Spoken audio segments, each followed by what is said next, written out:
Hello guys, today I'm gonna talk about a really important topic for speaking English, model words. After watching this video, you will be able to speak English fluently just because through help of this video. ګرانو کتونکو نن موږ په دې ویډیو کې په یو داسې ټاپک باندې خبره کوو کوم چې ډیر زیات امپورټنټ دی کوم چې ډیر زیات اهمیت لري د انګلیش ویلو لپاره دا خبره زه په یقین سره کوم که چېرته تاسو دا ویډیو په صحیح معنو کې وګورئ یعنې ځان ته خلاص نه کوئ په هر یو ټکي په هر یو لفظ باندې ځان پوه کوئ نو زه امید لرم چې دې ویډیو د کتلو نه بعد به تاسو روان انګلیش وایي ځکه په دې ویډیو کې موږ ماډل ورډ په داسې طریقې سره ښودلي دي انتهایی په اسانه طریقه باندې یعنی که چا تعلیم کړی وي نه وي کړی چا له انګلیش لږ ورځي بیخي نه ورځي یعنی 0% هم نه ورځي نو هغوی ته هم فایده اخیستی شي انتهایی په اسانه طریقې سره دلته موږ ماډل ورډس ښودلي دي نو راځئ چې ویډیو سټارټ کړو لیټ سټارټ د ویډیو نو بس ګرانو کتونکو د ټولو نه اول زو او مې زده کوو خو د اردو مې نه دا یو ماډل ورډ دی ایم ای وای مې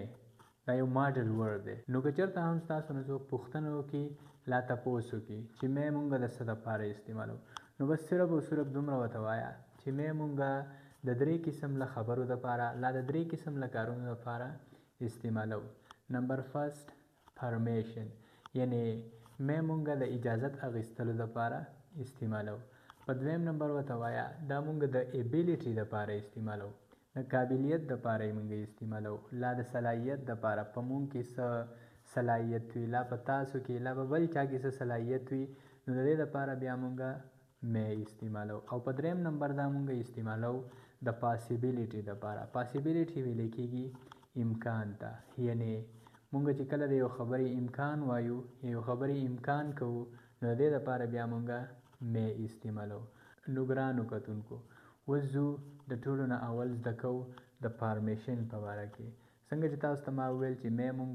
د فارمیشن دپاره استعمالو نو او بالکل اوس راځو مې مونږ د فارمیشن دپاره استعمالو یعنې کله چې مونږ د چا نه اجازت اخلو نو د هغې دپاره مونږ مې استعمالو خو دا خبره په یاد ساتئ مې مونږ استعمالو د فارمل فارمیشن دپاره فارمل فارمیشن ویلی کېږي رسمي اجازت ته یا رواجي اجازت ته او دا اول مونږ استعمالو د پولایټ فارمیشن دپاره پولایټ فارمیشن مطلب دا دی خوش اخلاقه اجازت یا مهذب اجازت شایسته اجازت وغیره وغیره یعنی کله چې مونږ د چا نه په مې سره اجازت اخلو نو د دې کس نه مونږ په پولایټ انداز سره اجازت اخلو په فارمل انداز سره دې اجازت اخلو خو اوس به داسې اجازت مونږ څنګه اخلو فار ایگزامپل لکه څنګه چې مونږ په سکول کې به ویل آیا زه دننه درتلی شم هغې دپاره به مونږ په انګلیش کې ویل مې آی کم ان سر یعنې آیا زه دننه درتلی شم فار ایگزامپل زما څه دا سینټینس دی آیا زه دننه درتلی شم نو کله چې دا سینټینس زه انګلیش ته ټرانسلیټ کوم د ټولو نه اول مې ایم ای وای مې او په دویم نمبر سبجیکټ یعنی هغه څوک چې په جمله کې کار کوي څوک دننه درتلی شي څوک ستا موبایل استعمالولی شي څوک کور ته تلی شي وغیره وغیره او په دریم نمبر د ورب فرست فارم او په آخره کې ابجیکټ او ساین آف انټروګیشن کله چې دا سینټینس زه انګلیش ته ټرانسلیټ کوم آیا زه دننه درتلی شم د ټولو نه اول فارموله وایي مې ولګو ایم ای وای مې او په دویم نمبر سبجیکټ یعنی هغه څوک چې دا کار کوي څوک چې دا اجازت اخلي نو څوک اجازت اخلي زه اجازت اخلم په دویم نمبر به زه ولګوم آی او په دریم نمبر فارموله وایي د ورب فرست فارم ولګو یعنې د هر ورب څلور فارمز دي فرست فارم سیکنډ فارم تھرډ فارم او آی ان جي فارم دلته فارموله وایي په دریم نمبر د ورب فرست فارم ولګوم نو زه به دلته ولګوم کم او په آخره کې ابجیکټ یعنی هغه څه پسې چې کار کېږي او سینټینس دا شو مې آی کم ان سر یعنی آیا زه دننه درتلی شم او په آخره کې ساین آف انټروګیشن که زه د دې سینټینس په ځای باندې بل یو اگزامپل ورکم آیا زه ستا موبایل استعمالولی شم یعنی زه ستا نه اجازت اخلم آیا زه ستا موبایل استعمالولی شم نو د ټولو نه اول مې په دویم نمبر آی may I او بیا use د ور first form may I use او په آخره کې object یعنی your mobile sentence دا شو may I use your mobile آیا زه ستا موبایل استعمالولی شم او آخري example آیا مونږ کور ته تلی شو یعنی فار ایگزامپل تاسو په سکول کې ناست یې مدرسه کې ناست یې لا په کالج کې ناست یې او تاسو پوښتنه کوئ د استاد نه د پرنسپل نه آیا مونږ کور ته تلی شو د ټولو نه اول می کله چې دا سنټنس زه انګلیش ته ټرانسلیټ کوم د ټولو نه اول می او په دویم نمبر وی یعنی مونږه می وی او بیا د ور فرست فارم تللو ته ویلی کېږي ګو نو زه به ګو ولګوم او په آخره کې هوم او سنټنس دا شو می وی ګو هوم یعنی آیا مونږ کور ته تلی شو ګرانو کتونکو actually دا انټراګیټیو سنټنسز وو یعنی په دې کې مونږه پوښتنه کوله خو که زه اوس نیګیټیو انټراګیټیو ته راشم او زه ووایم آیا هغه کور ته نشي تلی یعنی نیګیټیو انټراګیټیو کومې ته چې ویلی کېږي منفي سوالیه نو کله چې دا سنټنس مونږ انګلیش ته ټرانسلیټ کوو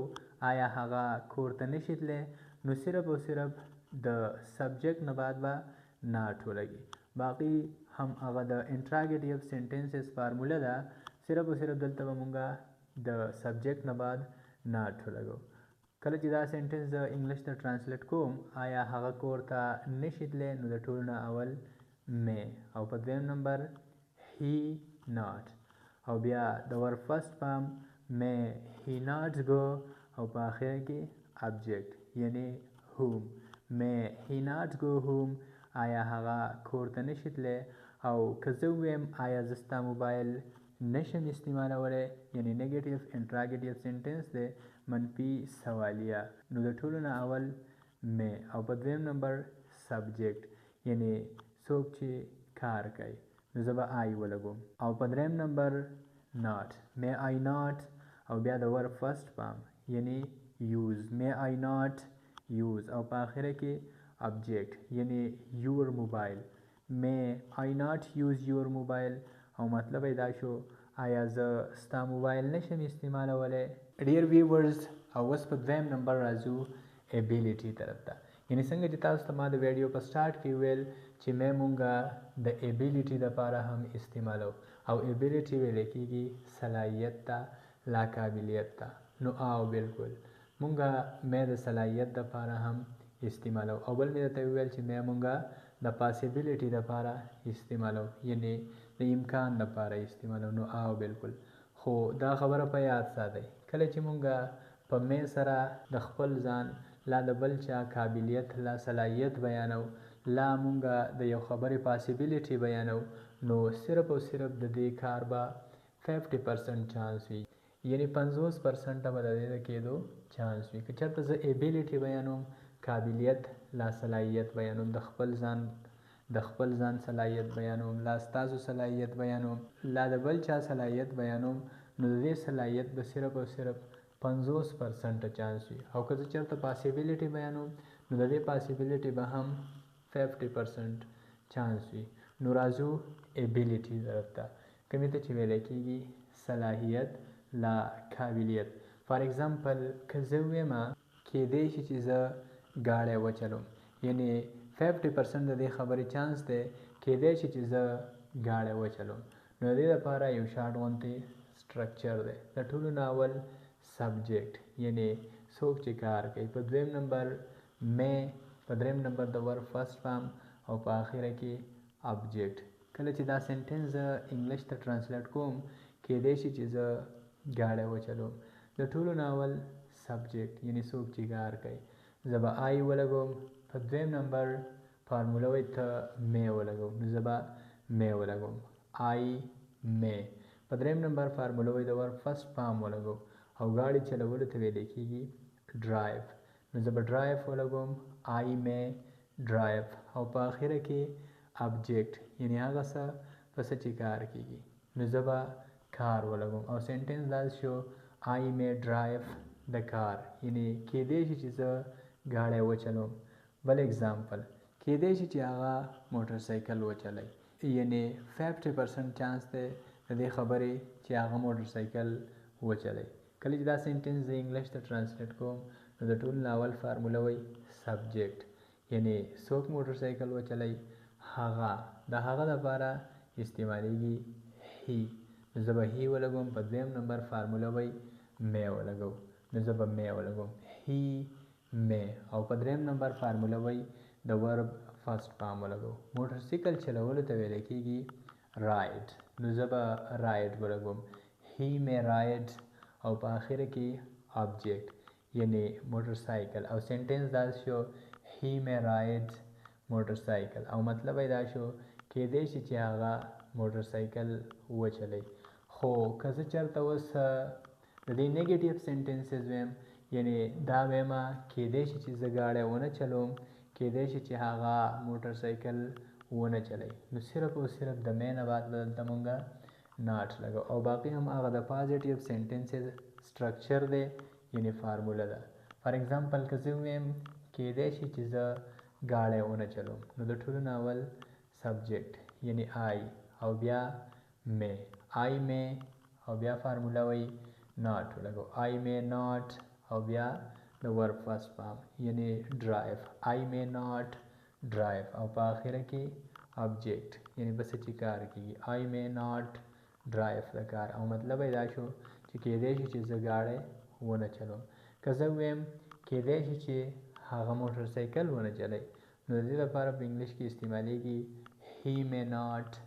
رایډ موټر سایکل. او مطلب یې دا شو کېدای شي چې هغه موټر سایکل ونه چلوي. او ګرانو کتونکو څنګه چې تاسو ته ما ویلي وو می مونږ د پاسیبلیټي دپاره هم استعمالو، یعنی می مونږ د امکان دپاره هم استعمالو. نو او بالکل اوس راځئ چې مونږ دا هم زده کړو چې می مونږ څنګه د پاسیبلیټي دپاره استعمالو، یعنی می مونږ څنګه د امکان دپاره استعمالو. فار ایگزامپل زما سره د پښتو یو سنټنس دی سبا باران کېدی شي، یعنی سبا د باران کېدلو امکان دی، سبا باران کېدی شي. کله چې دا سنټنس د انګلیش ته ترانسلیټ کوم پاسیبلیټي بیانوم نو د دې لپاره یو شارټ سټرکچر دی. د ټولو نه اول سبجیکټ بیا می بیا د ورب فرست فارم او بیا آبجیکټ. نو کله چې دا سنټنس د انګلیش ته ترانسلیټ کوم سبا باران کېدی شي، د ټولو نه اول به زه ولګوم ایټ، بیا فارموله وایي می ولګو، نو زه به می ولګوم ایټ می. بیا وایي د ورب فرست فارم ولګو، نو زه به رین ولګوم ایټ می رین. او په آخره کې ټومارو. او سنټنس دا شو ایټ می رین ټومارو، یعنی سبا باران کېدی شي. که زه ووایم چې نن وریځ کېدی شي، یعنی د دې خبرې 50% چانس دی نن وریځ کېدی شي. د ټولو نه اول به ولګوم ایټ، بیا فارموله وایي می ولګو، نو زه به می ولګوم. او بیا کلاود ایټ می کلاود. او په آخره کې ټوډے. او سنټنس دا شو ایټ می کلاود ټوډے، یعنی نن وریځ کېدی شي. خو که زه اوس د دې نیګیټیو سنټنسز ویم، یعنی دا ویم چې سبا باران نشي کېدی، نو صرف او صرف د می نه بعد به ناټ ولګوم. او سنټنس به دا شي ایټ می ناټ رین ټومارو. او مطلب به دا شي چې سبا باران نشي کېدی. که زه ویم نن وریځ نشي کېدی، ایټ می ناټ کلاود ټوډے، یعنی نن وریځ نشي کېدی.